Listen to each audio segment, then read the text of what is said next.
প্রধান উপদেষ্টা ডক্টর মোহাম্মদ ইউনূস বলেছেন, অন্তর্বর্তী সরকারের দ্বিতীয় অধ্যায়ের প্রথম ও প্রধান কাজ হল আসন্ন ত্রয়োদশ জাতীয় সংসদ নির্বাচন সুষ্ঠুভাবে সম্পন্ন করা।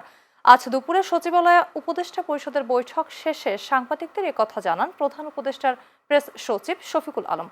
তিনি বলেন, বৈঠকে উপদেষ্টাদের উদ্দেশ্যে প্রধান উপদেষ্টা ডক্টর মোহাম্মদ ইউনূস বলেন, নির্বাচন যেন সুষ্ঠু, নিরপেক্ষ এবং উৎসব মুখর পরিবেশে অনুষ্ঠিত হয় তা নিশ্চিত করাই এখন সরকারের প্রধান দায়িত্ব।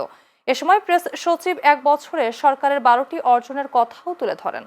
বলেন, মাইলস্টোন স্কুল অ্যান্ড কলেজে যুদ্ধ বিমান দুর্ঘটনায় জীবন বাজি রেখে শিক্ষক মেহরিন চৌধুরী শিক্ষার্থীদের বাঁচাতে গুরুত্বপূর্ণ অবদান রাখায় শিক্ষা মন্ত্রণালয়ের উদ্যোগে তার নামে একটি অ্যাওয়ার্ড দেওয়ার সিদ্ধান্ত নেওয়া হয়েছে বৈঠকে।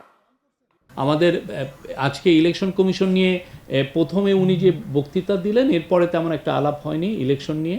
বাট পুরো ক্যাবিনেটের, পুরো কাউন্সিল অফ অ্যাডভাইজারের এখন পুরো মূল ফোকাসটা হচ্ছে কীভাবে একটা দেশে ফ্রি, ফেয়ার এবং খুব উৎসবের মতো ফেস্টিভ একটা ইলেকশন করা যায়।